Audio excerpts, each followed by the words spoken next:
preciso que você entenda uma coisa antes de eu começar a contar. Eu não sou o tipo de pessoa que acredita em qualquer coisa. Pelo contrário, sou auxiliar de enfermagem. Há 12 anos trabalho em UPA. Já vi gente morrer de um jeito que nenhum roteiro de cinema consegue reproduzir. Já vi gente sobreviver de um jeito que nenhuma lógica explica. Eu trabalho com o que é real, com o que pode ser medido e tratado, com o que tem nome técnico e protocolo. Sou a pessoa que, quando alguém na sala de espera diz que vai morrer de mal-olhado, eu ofereço um copo d'água e verifico a pressão arterial. Eu era essa pessoa. Não sei exatamente o que sou agora. Ainda faço tudo isso, o copo d'água, a pressão, o protocolo. O trabalho continua, a rotina continua, e nenhum colega meu saberia dizer que tem alguma coisa diferente em mim se eu não contasse. Por fora estou igual. Por dentro tem uma camada nova que não estava lá antes, uma camada que sei que vai ficar para sempre, e que mudou o jeito que eu olho para certas coisas. O que mudou foi uma noite de terça-feira de agosto, umas 11h30 da noite, quando eu estava voltando do plantão e passei por uma rua, e abaixei os olhos para o chão por um segundo, e vi uma coisa que fez eu parar no meio da calçada, que fez o ar sair dos meus pulmões, que fez meu joelho dobrar de um jeito como se o corpo tivesse recebido um golpe que a cabeça ainda não tinha processado.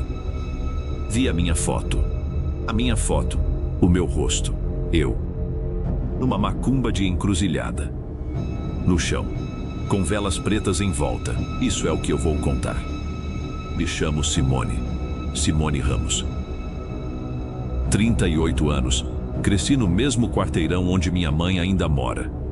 Sou separada, tenho uma filha de 15 anos que mora comigo chamada Rebeca. E até aquela terça de agosto de 2 anos atrás, eu achava que a minha vida, apesar de cansativa, estava num eixo razoável. Razoável é a palavra. Não era vida de sonho. Trabalhava muito, ganhava razoavelmente, me virava, às vezes faltava no final do mês, às vezes sobrava um pouco.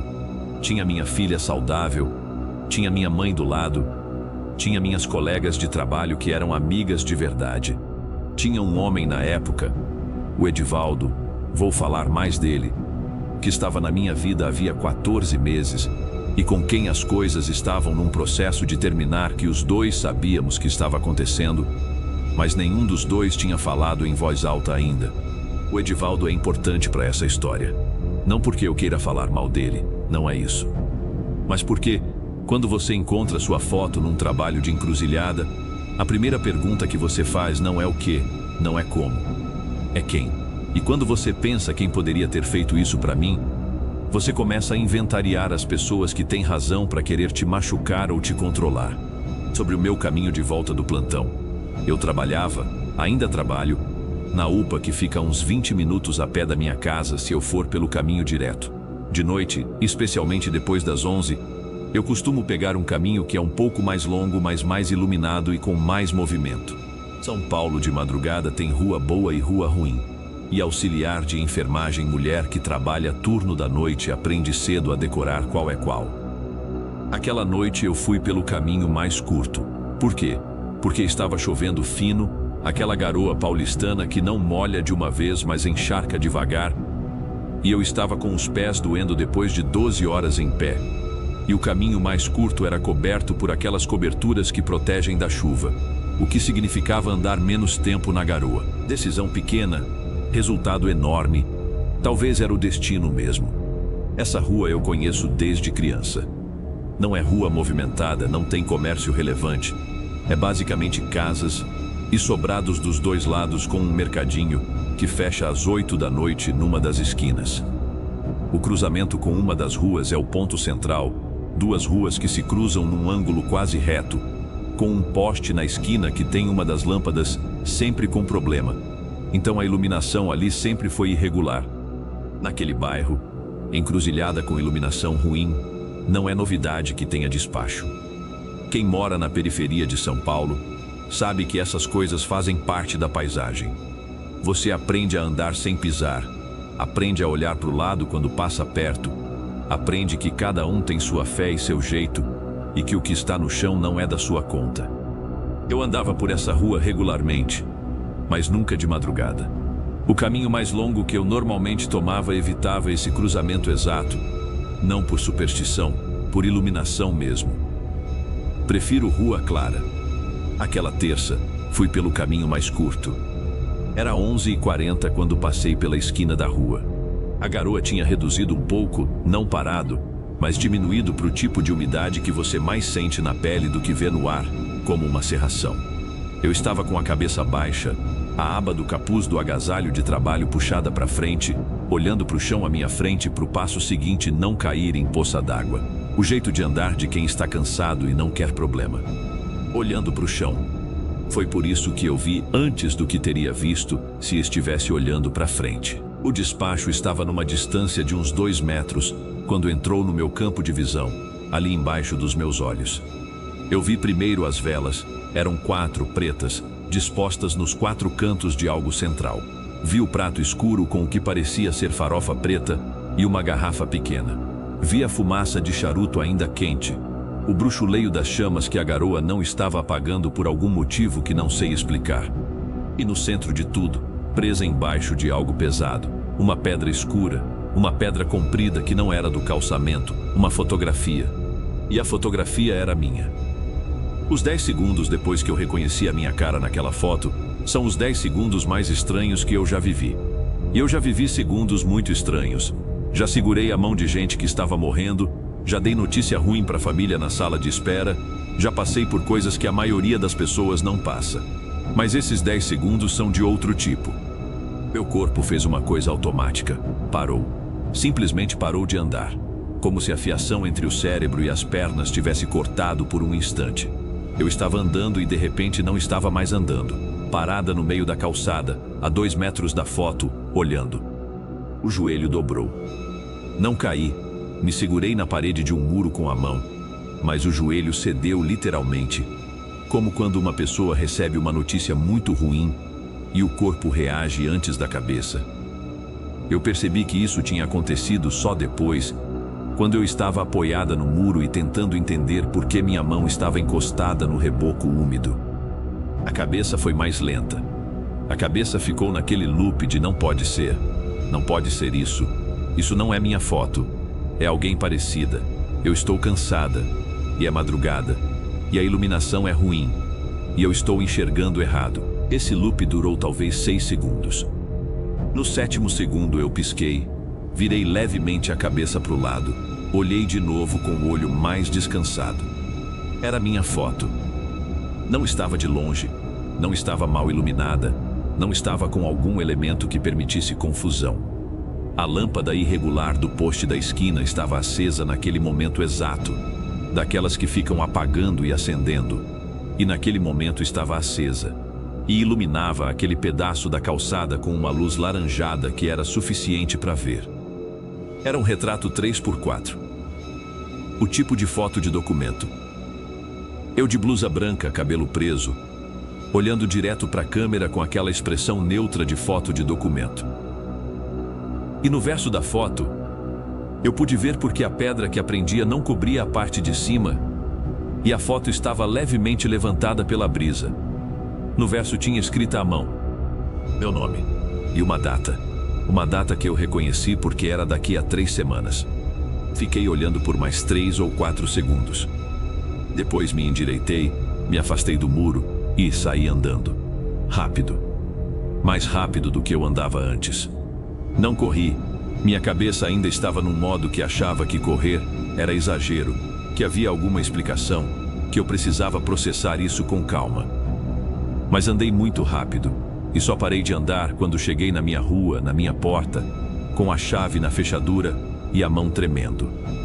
Preciso explicar a foto porque é a parte que mais me perturbou, mais do que qualquer outra coisa naquela noite e nos dias que vieram depois.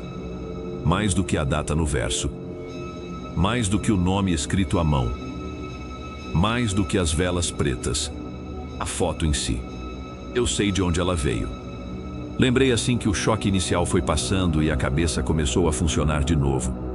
Lembrei com aquela clareza repentina de quando uma memória que estava escondida aparece sem avisar. Aquela foto específica, Aquele ângulo, aquela blusa branca, aquele fundo neutro de foto de documento. Era a foto que eu tinha tirado para renovar meu crachá de trabalho no ano anterior. Foto de crachá.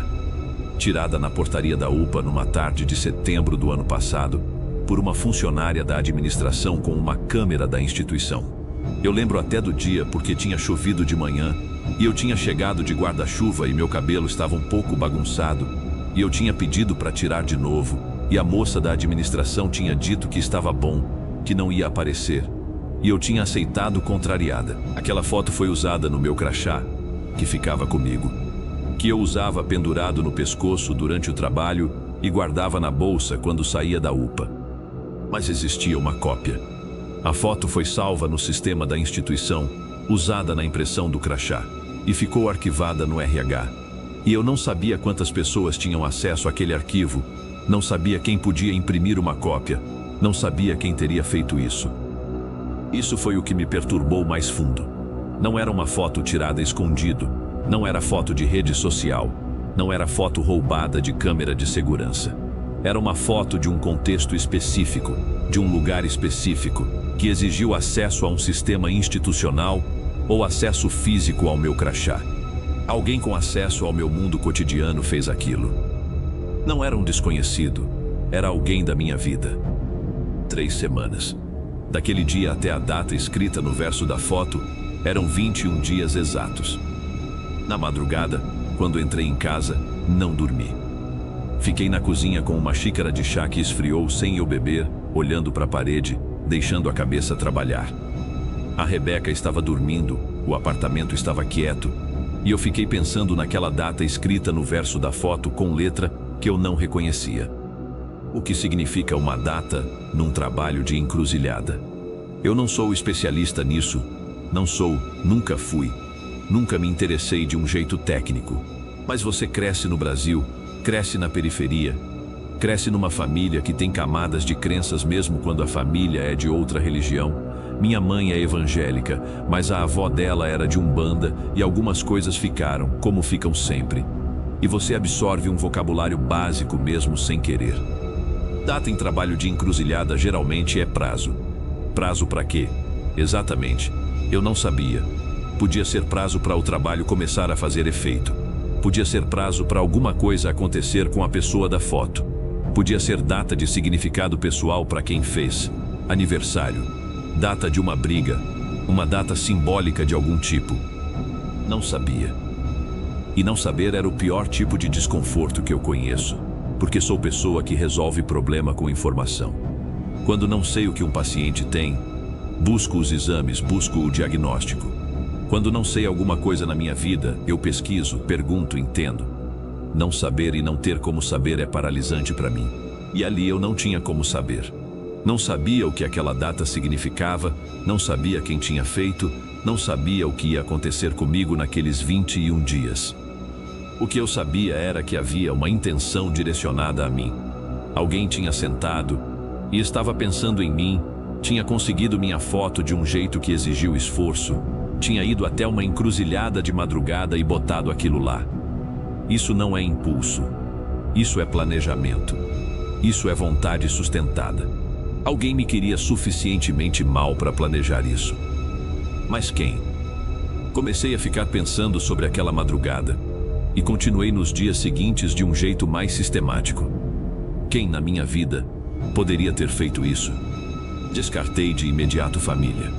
Minha mãe, minha filha, minha irmã que mora em Santo André, não porque eu tenha certeza absoluta de que família não faz mal, mas porque eu conheço essas pessoas, convivo com elas.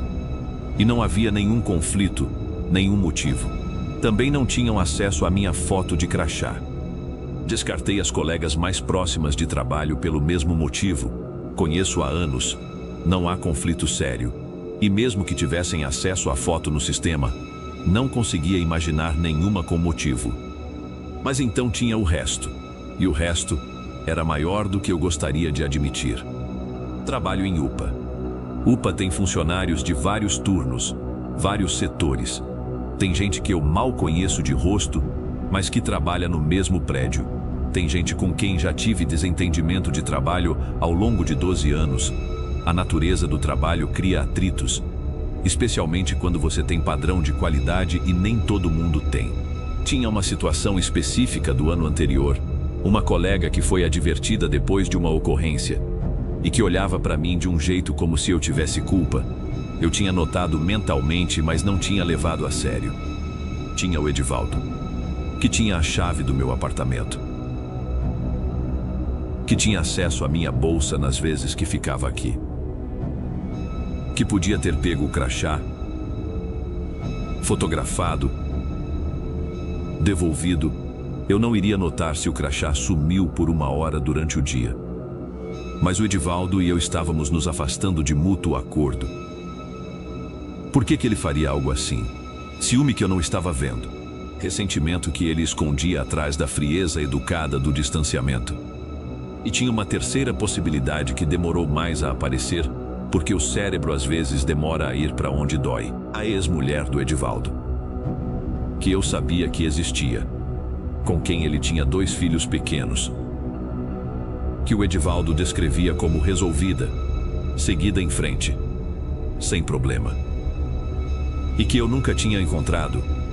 Não sabia o nome completo. Não sabia nada sobre ela além do que o Edivaldo me contava. Fiquei com isso na cabeça. E enquanto isso a data se aproximava. Fiquei 5 dias sem contar para ninguém. 5 dias carregando isso sozinha, indo para o trabalho, voltando, fazendo janta para Rebeca, assistindo série com ela no sofá, fingindo que estava bem quando ela perguntava se eu estava cansada. E estava, mas de um cansaço que não era do plantão. Por que não contei de imediato? Tentei entender isso em mim mesma. Acho que tinha vergonha. O que é estranho. Porque vergonha de quê? De ter sido alvo de algo que eu não pedi, que eu não provoquei. Mas existe aquele mecanismo humano torto de se sentir diminuída por ser vítima.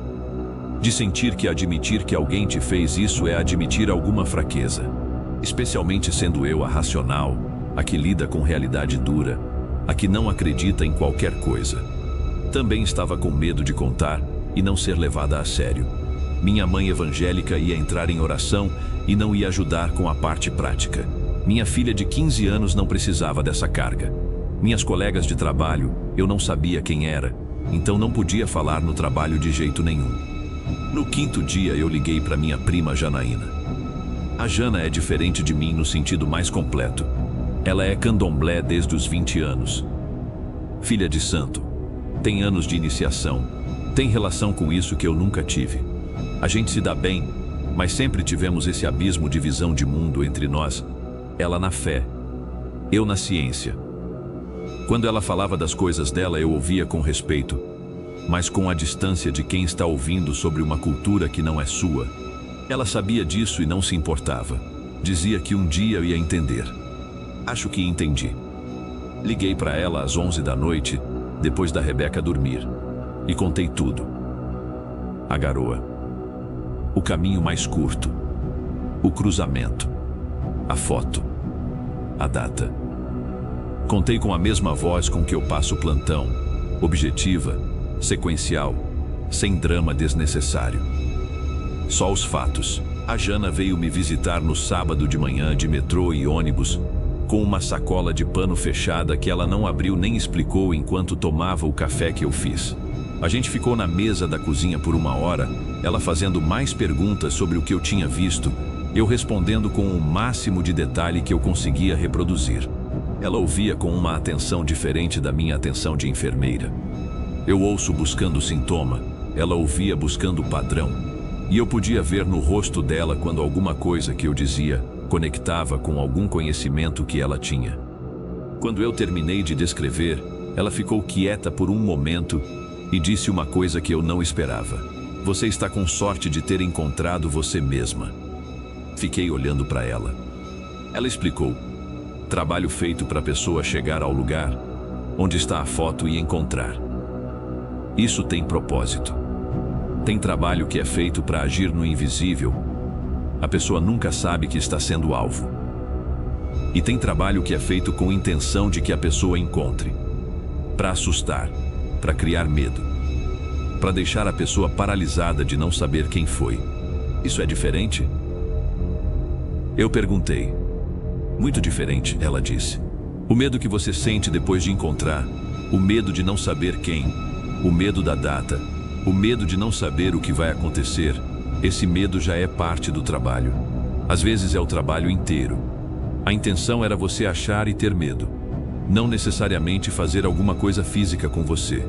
Fazer alguma coisa com sua cabeça. Isso me perturbou de um jeito novo. Porque significava que estava funcionando. Eu estava com medo há 5 dias, dormindo mal, com a cabeça no em quem poderia ter feito, com os olhos na data se aproximando. O trabalho era isso. Se Jana estava certa, estava operando exatamente como foi planejado. Fomos à tarde ver se o despacho ainda estava lá. De dia, que a Jana insistiu, disse que de dia você vê melhor e está em posição de observar, não de ser observada. Um pouco do que sobrou do despacho ainda estava lá. Ficamos paradas na calçada do outro lado da rua.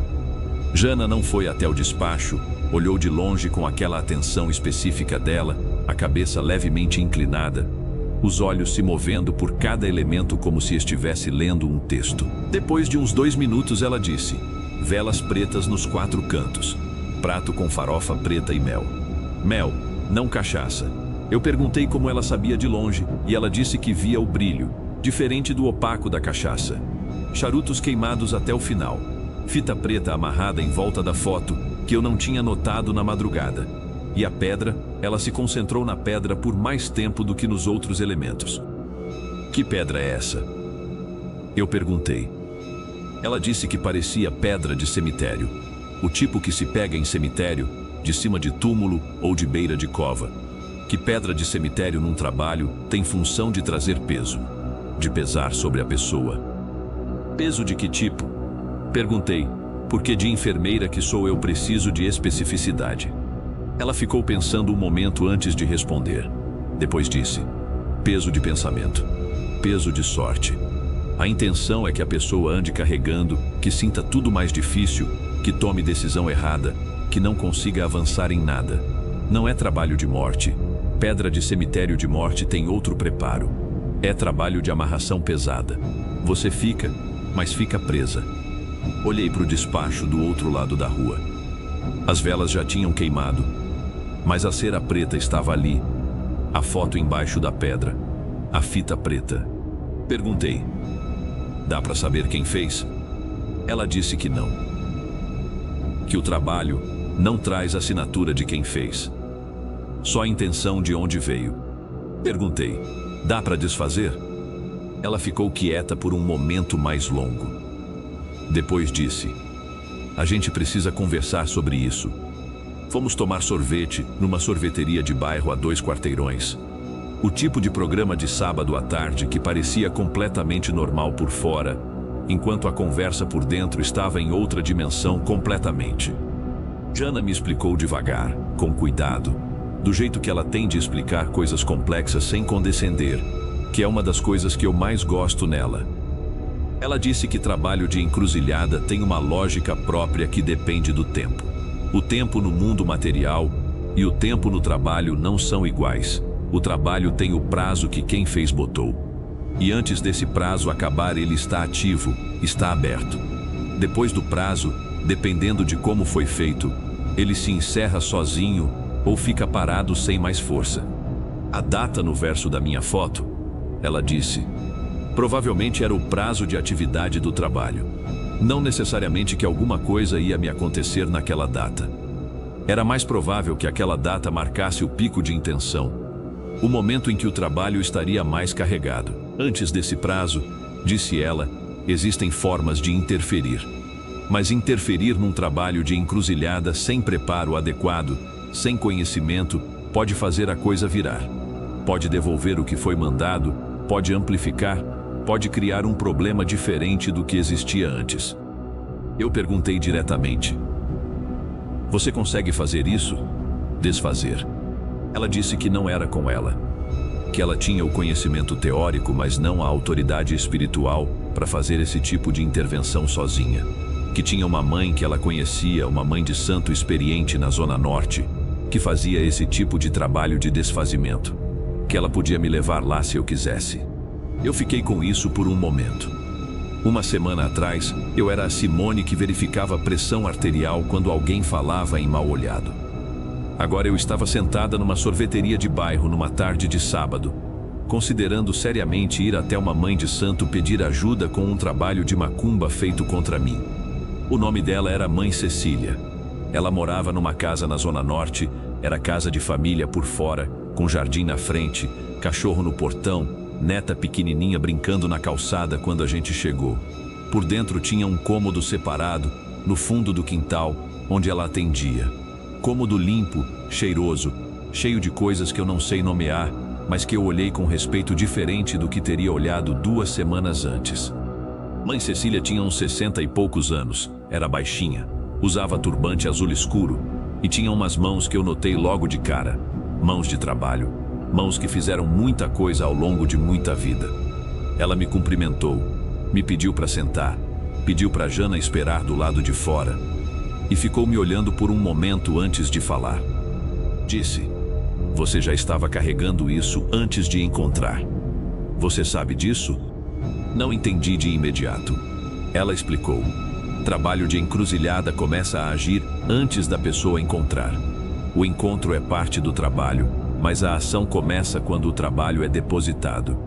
Quanto tempo faz que as coisas estão difíceis para você, antes da noite que você encontrou a foto?" Fiquei pensando honestamente. Respondi: "Uns 2 meses, talvez. Tinha tido problemas no trabalho que eu atribuía ao cansaço acumulado, tinha cometido uns erros pequenos de procedimento que normalmente não cometia, tinha brigado com a Rebeca por causa de nada por 2 vezes, tinha dormido mal por semanas." Ela acenou com a cabeça como se confirmasse algo que já sabia. Disse: "E você sabe de onde veio isso?" Ela disse que não ia me dizer de onde veio. Não porque não sabia, ou ela achava que sabia, pelo menos em parte, mas porque saber de onde veio alimenta o que veio. Você fica pensando na pessoa, fica com raiva, fica com medo. E tudo isso é energia que alimenta o que foi feito. Primeiro a gente desfaz. Depois, se você ainda quiser saber, você busca por conta própria. Eu aceitei isso. Não facilmente. Sou uma pessoa que quer saber, mas aceitei, porque havia sabedoria naquilo que eu conseguia reconhecer mesmo sem tradição. Ela disse que ia precisar de 3 encontros. Um para avaliar, um para fazer o trabalho, um para fechar. E que eu tinha tempo antes da data. Que devia evitar a encruzilhada onde estava o despacho. Que não devia falar do assunto com pessoas além das que já sabia. Fui 3 vezes naquelas semanas. Não vou detalhar o que foi feito nos encontros. Não porque tenha sigilo imposto, Mãe Cecília nunca pediu isso. Mas porque é dela, é do espaço dela, e eu não tenho conhecimento para traduzir aquilo de forma justa. O que eu posso dizer é que após o 2º encontro eu dormi pela primeira vez em semanas de um jeito que eu reconheci como sono de verdade. E após o 3º encontro, quando passei pelaquela rua por acidente numa manhã, e foi por acidente, não estava procurando, o despacho tinha sumido. A calçada estava limpa. A data chegou. 21 dias depois da noite em que eu encontrei minha foto no chão. Num dia de terça-feira, que curiosamente era igual à terça em que eu a tinha encontrado. Acordei naquela manhã com o estômago contraído, sabendo a data antes de olhar para o celular, com aquela consciência de que o dia marcado chegou. Levei a Rebeca para a escola, tomei café, fui para o plantão. Nada aconteceu.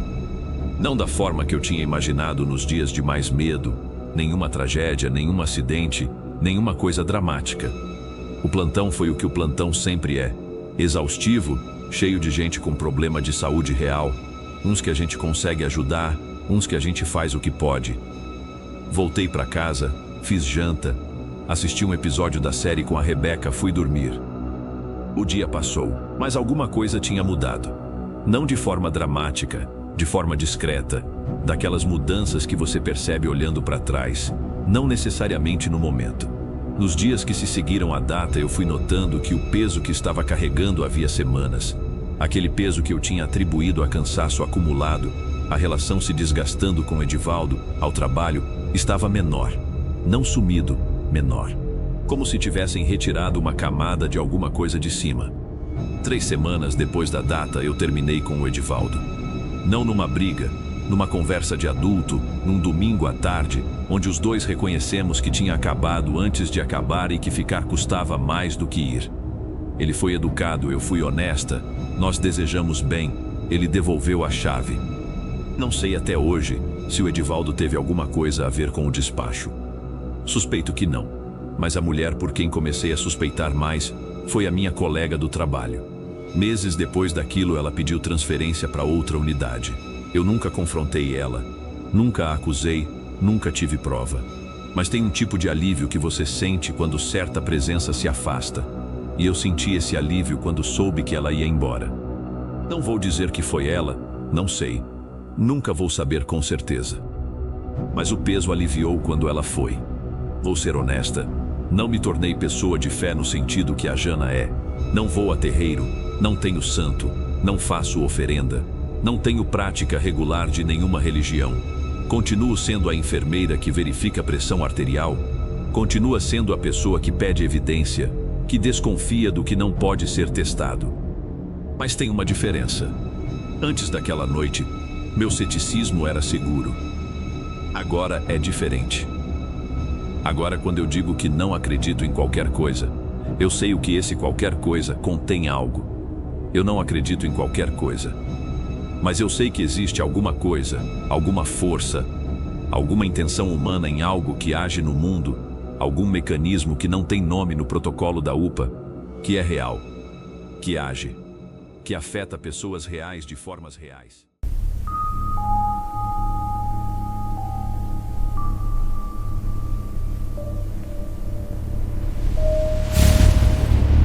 Meu nome é Cleide Aparecida Ferreira, 44 anos, dona de casa, mãe de 2 filhos já crescidos, mulher de Deus. Essa última parte é nova, mas é a mais verdadeira de todas. E foi comprada a um preço que eu não desejo pagar de novo. Eu conto essa história porque preciso contar. Não é vaidade, não é querer aparecer, não é buscar fama de vítima de coisa sobrenatural. É necessidade. Existe um tipo de experiência que fica presa dentro do peito quando você não coloca para fora, que ferve ali no silêncio e que vai virando um peso que você carrega para todo lugar. Eu carreguei esse peso por meses, antes de conseguir falar. E quando finalmente falei primeiro para minha irmã, depois para mais gente, cada vez que eu contava, alguma coisa aliviava. Quero que você entenda uma coisa antes de começar. Eu não era pessoa de acreditar em nada disso. Não era cética do tipo agressivo. Não ficava ridicularizando quem acredita. Mas eu mesma nunca tinha tido nenhuma experiência que me obrigasse a revisar o meu mapa do mundo. Eu achava que as histórias que as pessoas contavam de assombração, de entidade, de coisa que aparece, eram exagero, ou imaginação, ou trauma disfarçado de sobrenatural. Achava. O que aconteceu comigo durante os 3 meses mudou cada camada desse entendimento. Mudou com uma violência que ainda me faz tremer quando lembro. E me ensinou uma coisa que nunca mais vou esquecer enquanto eu viver. Tem coisa no mundo que não é para ser tocada. E quando você toca, você não é mais só você. Era uma sexta-feira, umas 11 da noite. Eu tinha saído da casa da minha irmã Nilza depois de uma reunião de família que foi mais longa do que o planejado. E estava voltando a pé para o meu apartamento que ficava a uns 20 minutos de caminhada. Não era tarde absurdo, o bairro era tranquilo. Eu fazia aquele percurso com frequência. O caminho passava por uma esquina que eu atravessava toda vez, sem prestar muita atenção. Cruzamento de 2 ruas movimentadas de dia, mas vazio a essa hora. Quando eu dobrei a esquina, vi. No centro do cruzamento havia uma oferenda. Velas brancas e azuis formando um semicírculo, um prato de barro com flores brancas e moedas, uma taça com líquido escuro e espalhadas ao redor, moedas. Muitas moedas. De todos os valores, algumas novas, algumas antigas, jogadas em círculo ao redor do arranjo central. Era bonito de uma forma que me desarmou. As velas criavam aquela luz quente e trêmula que parece viva. As flores brancas brilhavam no clarão, e as moedas no chão piscavam com o reflexo das chamas. Eu parei e olhei por um momento. E então veio o pensamento. Esse pensamento miserável que eu nunca vou perdoar em mim mesma, não importa quanto tempo passe. Eu pensei, está cheio de moeda aí. Uma semana antes eu tinha tido uma despesa inesperada, conserto do chuveiro, que pifou numa segunda de manhã e o encanador cobrou um valor que cortou meu orçamento pelo meio. Eu estava no fim do mês. Olhei para as moedas no chão e pensei no chuveiro e pensei que era muita moeda desperdiçada ali, que ninguém ia usar, que ficaria na calçada até a chuva levar ou alguém do lixo recolher. Eu me abaixei, peguei as moedas e guardei no bolso. Levantei, atravessei a rua, continuei andando para o meu apartamento. Cheguei em casa, fiz o que sempre faço, lavei o rosto, troquei de roupa, esquentei uma sopa que tinha na geladeira. Coloquei as moedas em cima da penteadeira do quarto porque esvaziei o bolso ali, como faço com qualquer coisa que está no bolso. Um hábito. Juntei com as outras moedas que já estavam na tigela de plástico que uso como porta-treco. Dorme normal. Pelo menos achei que dormi. De manhã acordei com uma sensação estranha que eu não soube nomear na hora. Não mal-estar físico, não dor de cabeça, não náusea, nada que eu pudesse apontar no corpo. Era uma sensação de que algo estava diferente no apartamento. Aquela percepção difusa que você tem quando algo mudou num espaço que você conhece bem, mas você não consegue identificar o quê. Fui para a cozinha, fiz café, olhei em volta, tudo no lugar. Tudo como sempre, mas a sensação não passou. No começo da tarde, o gato da minha vizinha de baixo, que costumava subir e ficava na janela da escada, arranhando para entrar, não apareceu. Achei estranho porque ele era rigorosamente pontual. Toda tarde, por meses, o gato estava lá. Perguntei para minha vizinha mais tarde. Ela disse que o gato estava se recusando a sair de dentro do apartamento dela desde a noite anterior, que estava debaixo da cama, imóvel, se recusando a comer.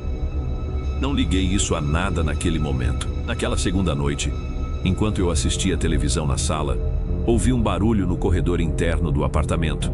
Aquele corredor pequeno que liga a sala ao quarto e ao banheiro. Um barulho de passo. Um passo só. O som inconfundível de pisada no assoalho de madeira. Aquele estalo característico que eu conhecia de memória porque morava ali há 6 anos e sabia o jeito exato que cada tábua do assoalho respondia. Me levantei.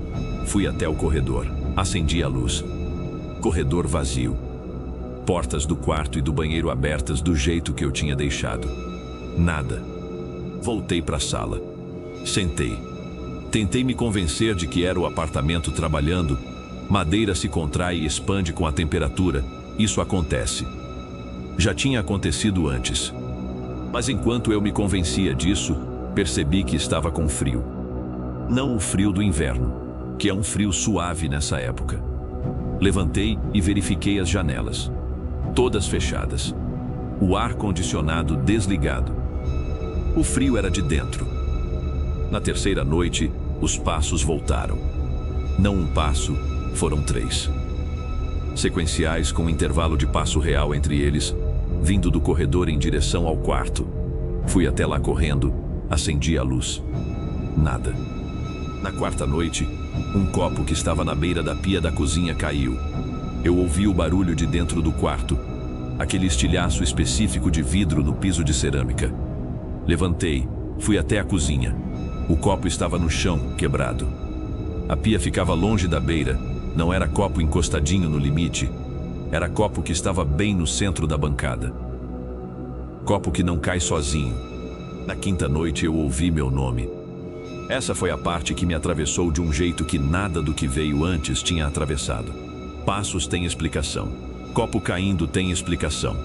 Mas ouvir o seu próprio nome chamado dentro do seu apartamento, com a sua porta fechada, e ninguém lá, não tem explicação que o cérebro consiga fabricar com velocidade suficiente para você não sentir o sangue esfriar. Era a voz de mulher. Baixa, comprida, arrastada. Não alta o suficiente para ter certeza do que ouvi, mas alta o suficiente para saber que ouvi. Vinha do corredor de novo. Sempre o corredor, sempre aquele espaço entre a sala e o quarto. como se houvesse algo que ficava ali de pé no escuro esperando. Não saí do quarto naquela noite. Fiquei deitada na cama com a luz acesa, debaixo do edredom até o pescoço, com o telefone na mão sem saber para quem ligar às 2 da manhã para dizer que estava ouvindo meu nome. No 6º dia, percebi que as moedas na tigela da penteadeira estavam diferentes. As moedas que eu tinha pego da encruzilhada estavam separadas das outras, organizadas em triângulo, afastadas das demais. Eu não tinha feito isso. Eu não tinha tocado naquela tigela desde que coloquei as moedas lá. Olhei para elas por um longo tempo. E pela primeira vez desde aquela noite de novembro, conectei os pontos. Quando você entende o que está acontecendo, a coisa não melhora, piora. Porque enquanto você não entende, você ainda tem a possibilidade de encontrar a explicação racional que resolve tudo. Quando você entende, você perde essa possibilidade. Entendi na semana seguinte. Não de uma vez, entendi em camadas, cada camada revelada por um acontecimento novo. A camada que virou a chave foi na noite seguinte à das moedas organizadas em triângulo. Eu estava tentando dormir, com a luz do abajur acesa porque não conseguia mais dormir no escuro, quando percebi que havia uma sombra na parede do quarto que não correspondia a nada. O abajur ficava na minha direita, na mesinha de cabeceira. As sombras que ele projetava eu conhecia. A sombra da base do abajur, a sombra do quadro na parede ao lado, a minha própria sombra quando eu me mexia. Aquela sombra não era nenhuma delas. Era uma sombra comprida na parede oposta ao abajur, o que era impossível, porque sombra se projeta na direção contrária à luz. A sombra tinha forma vagamente humana. Não perfeitamente. Não era silhueta definida de pessoa. Comprida, imóvel, projetada numa parede. Fiquei olhando para ela por tempo demais. E então a sombra se moveu. Não muito, não de uma vez. Foi uma inclinação lenta, como cabeça que vira para olhar para você, que vai devagar até estar completamente virada na sua direção. Gritei. Acendi a luz do teto. Fiquei sentada na cama com o interruptor na mão tremendo. A sombra tinha ido, mas o frio continuava. E o frio tinha uma localização agora. Não era o apartamento inteiro. Era um ponto específico no quarto, perto da penteadeira onde estavam as moedas. Um ponto de frio que não se movia, que estava ali como presença estacionada, como coisa que escolheu aquele lugar para ficar. Levantei. Peguei as moedas da tigela com um guardanapo, não quis tocar com a mão. Fui até a cozinha. Coloquei dentro de um potinho de plástico com tampa. Fechei. Coloquei dentro do armário. Não resolveu, mas eu precisava fazer alguma coisa. A coisa estava no apartamento. Independente de onde eu colocasse as moedas, o que tinha vindo com elas já estava dentro. Numa noite de terça, 3 semanas depois da encruzilhada, acordei às 3 da manhã, com aquela pressão no peito de quem acorda de pesadelo. Fiquei deitada orientando onde eu estava, o que era real. E então percebi que o edredom estava se movendo. Não o edredom todo, uma parte dele, perto dos meus pés. Um movimento lento, como pressão suave sendo aplicada de fora para dentro, como se alguém tivesse sentado na beirada da cama encostando no edredom com o peso.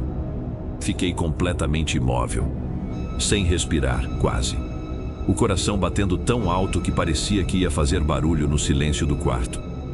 O movimento parou. Então eu senti no meu tornozelo, por cima do edredom, uma pressão que era inconfundível. Inconfundível porque eu sei o que é mão. Sei o que é pressão de dedos fechando em volta de tornozelo. Gritei tanto que a vizinha de baixo subiu para verificar se eu estava bem. Ela encontrou a porta aberta, eu tinha saído correndo sem fechar, e eu sentada na escada do corredor do prédio com o telefone na mão, tentando ligar para minha irmã com as mãos tão trêmulas que eu errava os números. Não dormi mais naquela noite. Não voltei para o apartamento sozinha. Fiquei na escada até o sol nascer. Levei tempo para pedir ajuda. E quando pedi, comecei no lugar errado. Contei para minha irmã Nilza depois da noite do tornozelo. Ela ouviu com aquela paciência dela que às vezes é virtude e às vezes é forma de não acreditar sem dizer que não acredita. Quando eu terminei de contar, ela me perguntou se eu estava dormindo bem, se estava comendo, se tinha algum estresse grande que pudesse estar afetando meu sono e minha percepção. Me sugeriu ir ao médico. Fui ao médico. Descartei pressão alta, descartei problema de tireoide que pode causar ansiedade e perturbação do sono. Fiz exame de sangue completo que veio normal. O médico me receitou um ansiolítico leve e me disse para tentar relaxar. O ansiolítico não fez nada contra o que estava acontecendo. Só me deixou mais lenta, e lenta com medo é pior do que desperta com medo porque você não tem agilidade nem para fugir. Parei de tomar depois de uma semana. Tentei conversar com a vizinha que tinha espiritismo, uma mulher chamada Rosângela, que eu sabia que frequentava centro, porque ela me tinha contado uma vez num papo de elevador. Fui até o apartamento dela numa tarde, contei o resumo do que estava acontecendo. Ela foi solícita, ouviu com atenção, me disse que ia fazer uma prece por mim e me deu um conselho que era genuíno, mas que eu não estava pronta para ouvir. Disse que eu precisava devolver o que tinha pegado. Eu ouvi, mas não ouvi. Porque devolver significava ir de volta àquela encruzilhada de madrugada, e eu já mal conseguia dormir dentro do meu apartamento. A ideia de voltar ao lugar onde aquilo tinha começado me enchia de um pavor que eu não conseguia sequer examinar de perto. Então procrastinei. E enquanto procrastinava, a coisa dentro do apartamento ia ficando mais ousada. Na manhã seguinte, as moedas que eu tinha colocado no potinho estavam de volta na tigela da penteadeira, organizadas em triângulo. A tampa do potinho estava fechada. Elas tinham passado pelo plástico fechado. Foi quando eu entendi que guardar as moedas não mudava nada. O que estava ali não eram as moedas. As moedas eram a porta. O que tinha entrado pela porta já estava dentro. Eu não era frequentadora de igreja.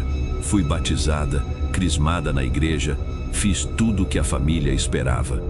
Mas a frequência regular tinha parado uns 20 anos atrás, quando a vida foi ficando cheia de outras coisas, e o domingo foi virando dia de descanso, em vez de dia de missa.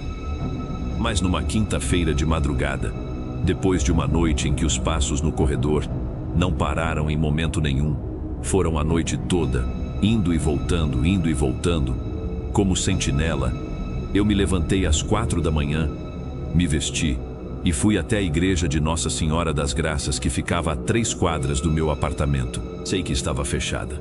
Fui assim mesmo.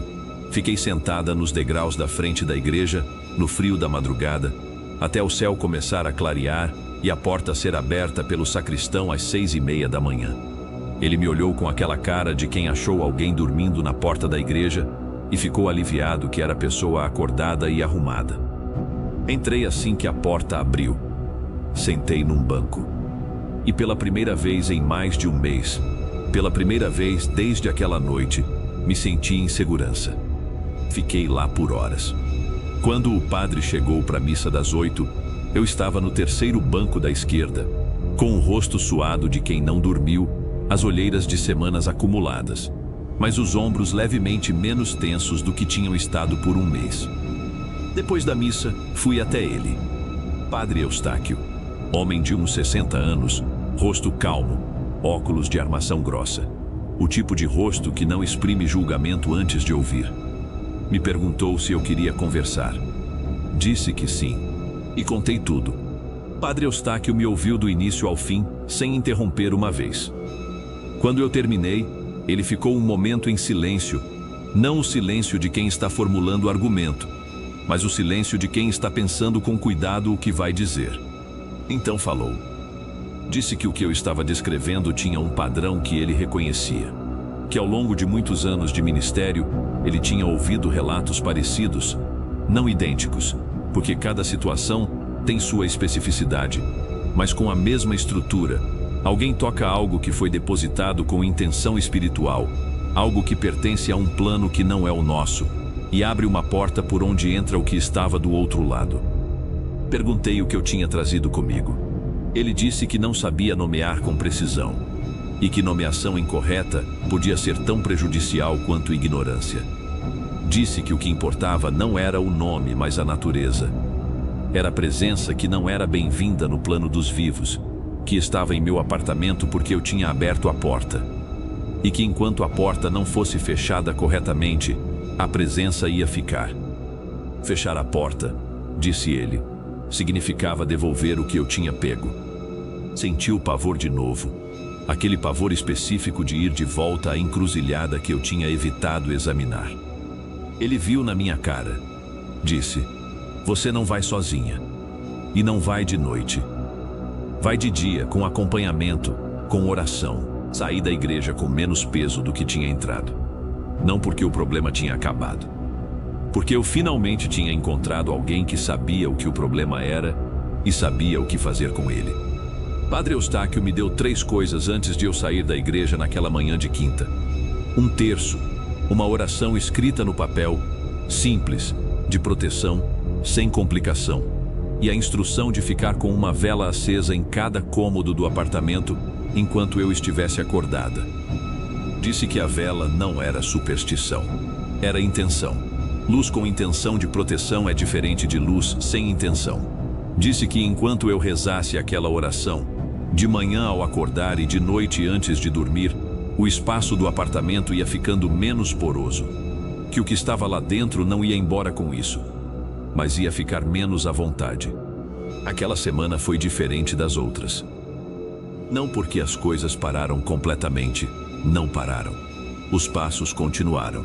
O frio continuou. Em 2 noites acordei com aquela sensação de ser observada, que já tinha virado conhecida de um jeito que eu preferia não ter. Mas havia algo diferente na qualidade das noites. Como se o volume tivesse sido baixado. Como se o que estava lá soubesse que tinha mudado alguma coisa. Uma noite, acordei às 3 da manhã, com o apartamento completamente em silêncio, sem passos, sem voz, sem nada. E no silêncio, aquela presença que eu tinha aprendido a sentir como frio localizado estava mais forte do que nunca. Como se estivesse parada no centro do quarto me olhando. Rezei a oração que o padre tinha me dado. Em voz alta, não sussurrada, alta o suficiente para preencher o silêncio.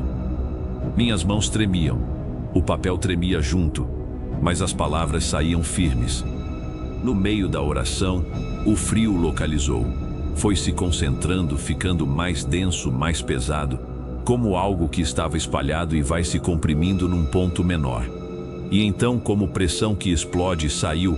Não saiu do apartamento, eu não tive essa sensação, mas saiu do quarto. Terminei a oração. Levantei. Acendi a luz do quarto. O frio estava no corredor, mas não no quarto. Dormi com a luz acesa e o terço na mão. Era sexta à meia-noite. Eu estava na cama, terço na mão, vela acesa na mesinha do lado. O padre tinha me ensinado a nunca apagar a vela enquanto estivesse acordada, e eu obedecia.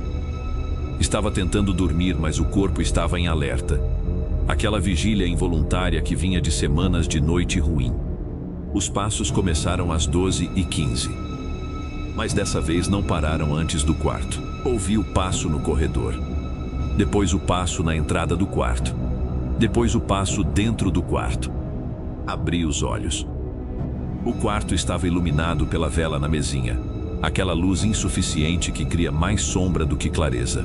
E no canto oposto ao da minha cama, onde o armário ficava, havia uma escuridão diferente de sombra. Mais densa, mais definida, com bordas que a sombra normal não tem. A forma que eu tinha visto na parede antes estava agora no canto, de pé. Fiquei olhando. Não podia não olhar. A forma estava imóvel por um momento. Então começou a se mover em direção à cama. Minha boca abriu antes de eu decidir o que dizer. E o que saiu foi a oração. A oração do papel do padre, que eu tinha rezado tanto naquela semana que tinha decorado sem querer, que saiu da boca com uma voz que eu não reconhecia como minha, mais firme, mais alta. A forma parou. Continuei rezando, mais alto. Segurei o terço com as 2 mãos até os nós dos dedos branquearem. Rezei até minha voz ficar rouca. A escuridão do canto foi se dissolvendo, não de uma vez. O canto do quarto ficou vazio. O frio foi embora. A vela na mesinha que estava ficando pequena brilhou forte por um segundo, uma chama alta, e depois voltou ao tamanho normal. Fiquei sentada na cama até o dia clarear, rezando em ciclo, sem parar, sem soltar o terço. Fui até a igreja às 7 da manhã do sábado. Padre Eustáquio já estava lá, como tinha prometido. Me olhou com aquela calma dele e disse que parecia que eu tinha tido uma noite difícil. Contei o que tinha acontecido. Ele ouviu, acenou com a cabeça como quem ouve confirmação de algo que esperava, e disse que era comum que antes da devolução a presença ficasse mais agitada. Como animal acuado, disse ele, que sente o espaço fechando. Fizemos uma oração juntos na igreja antes de sair. Uma oração longa, com o padre de um lado e eu do outro. E eu rezei com uma entrega que nunca tinha rezado antes na vida, porque antes nunca tinha precisado rezar para valer. É diferente rezar por hábito e rezar porque sua vida depende disso. Depois da oração, fomos. Eram 9 da manhã de sábado, dia claro. O cruzamento de dia era completamente diferente do cruzamento de madrugada. Era só esquina de bairro, carro passando, padaria aberta do outro lado, uma criança andando de bicicleta na calçada. Não havia sinal do despacho, a chuva dos dias anteriores tinha levado as velas, tinha diluído o que estava no prato, tinha varrido tudo. O chão estava limpo, mas o ponto estava lá. Você não limpa ponto de convergência com chuva. Padre Eustáquio ficou a alguns metros atrás. Me orientou antes de sair do carro. Eu ia ao centro do cruzamento, ia depositar as moedas no chão, ia dizer em voz alta que estava devolvendo o que não era meu, ia pedir licença pelo que havia feito sem entender, ia embora sem olhar para trás. Fiz exatamente isso. Me aproximei do centro da esquina.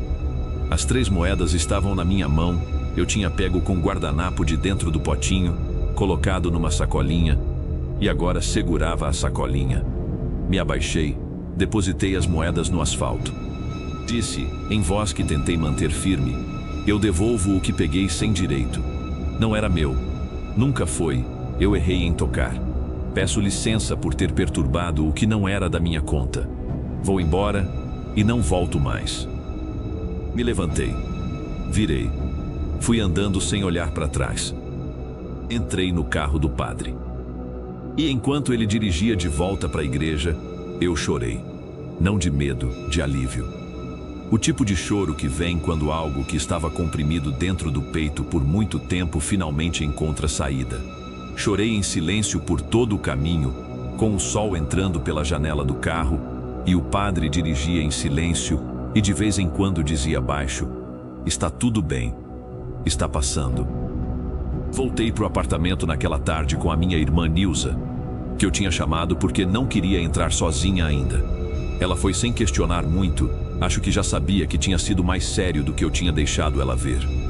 Abrimos a porta. Entramos. O apartamento estava diferente. Não diferente de lugar revirado, estava no mesmo lugar, nada fora do lugar. Aquele frio específico que tinha sido minha companhia constante por um mês não estava mais. A temperatura era a temperatura normal de apartamento fechado no começo da tarde. Fui até o quarto, até o corredor. Pela primeira vez em um mês, andar pelo corredor não me fez contrair por dentro. A tigela da penteadeira estava com as moedas habituais, as que sempre tinham estado lá. Minha irmã perguntou se eu estava bem. Disse que sim. E pela primeira vez em um mês, era verdade. Naquela noite dormi com a luz apagada. Acordei às 7 da manhã, com o sol entrando pela janela, sem recordação de pesadelo, sem aquela sensação de ter sido observada durante o sono. Acordei descansada de um jeito que eu tinha esquecido como era. Fiquei deitada por uns minutos só sentindo isso. Sentindo o silêncio normal de apartamento de manhã, tudo voltou ao normal. E da próxima vez que passar por uma encruzilhada de madrugada, ande pelo outro lado. Sem olhar, sem parar, sem perguntar o que é.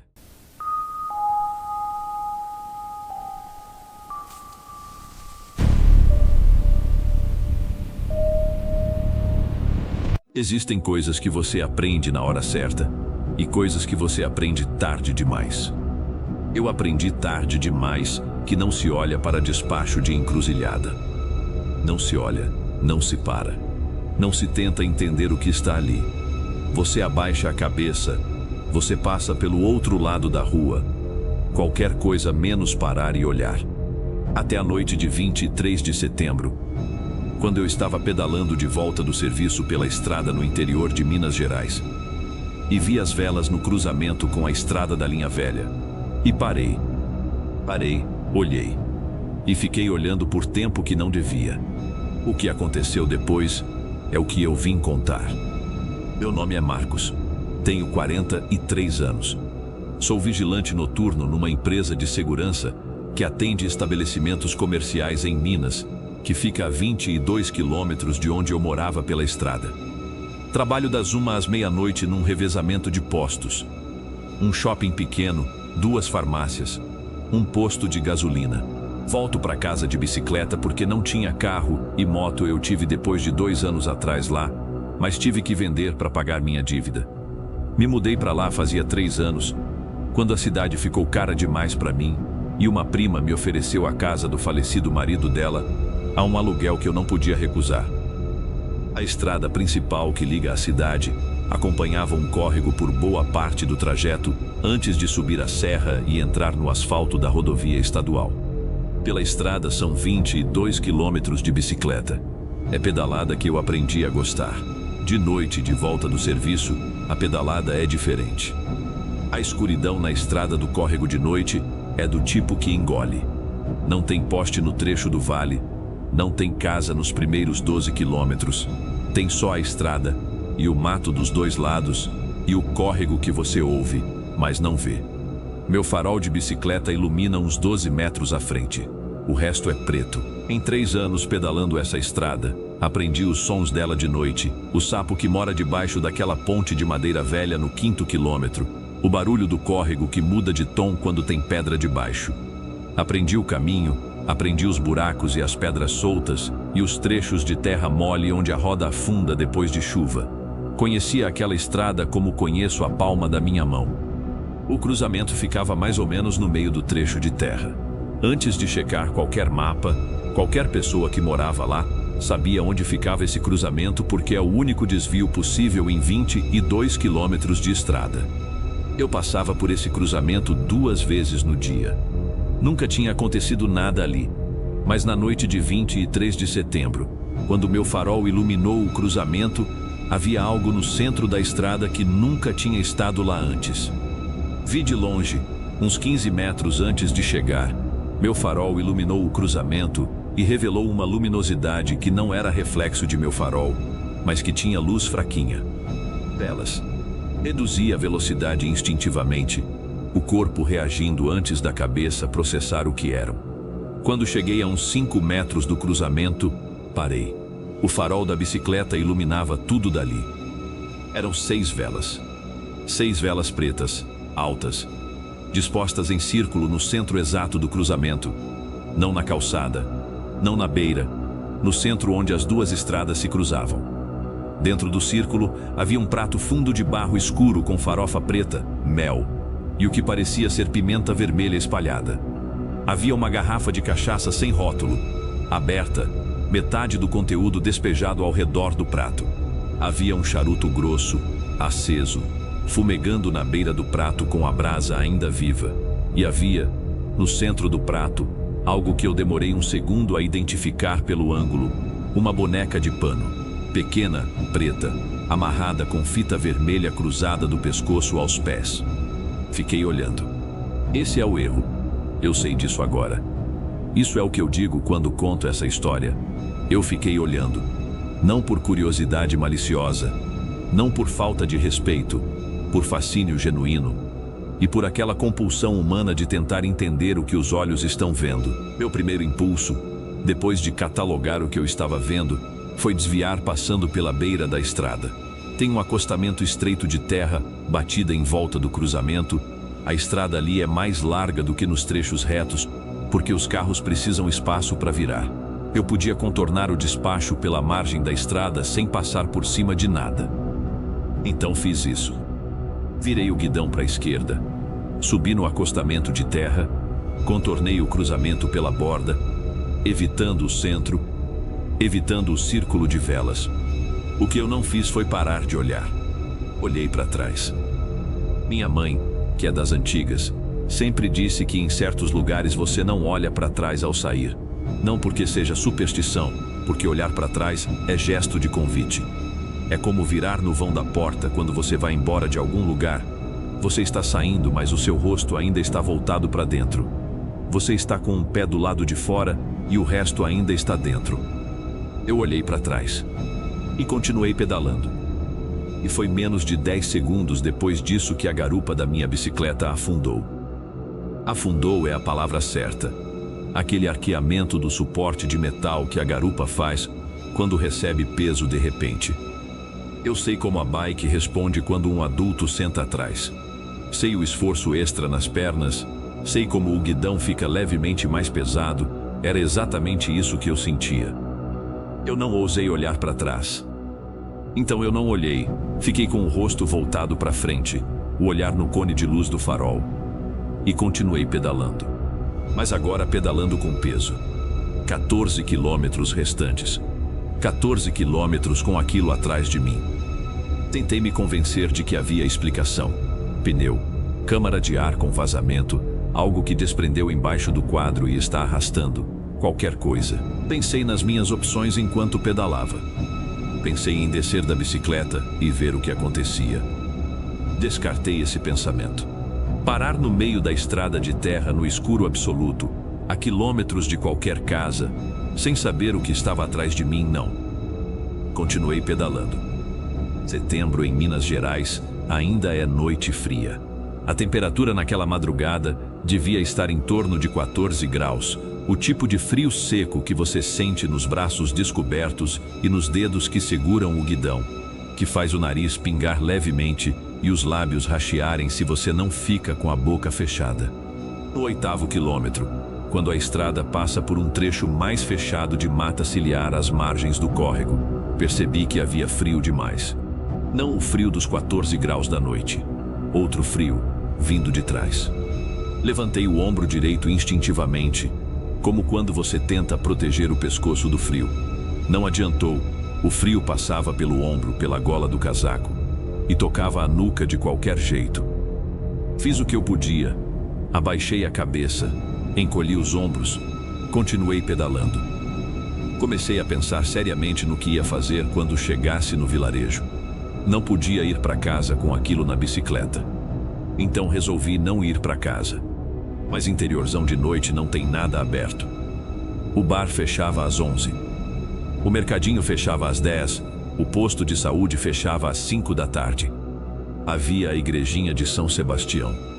Eu nunca tinha prestado muita atenção nela além de passar por fora. Sabia que ficava na rua paralela à principal. Sabia que era de pedra antiga. Sabia que o padre que atendia vinha 2 vezes por semana. O que eu não sabia, mas que me veio à cabeça, era que aquela igrejinha ficava aberta. Igrejinha de São Sebastião, rua paralela à principal. 5 minutos depois de entrar no vilarejo. Entrei no vilarejo pelo acesso. Virei na rua paralela.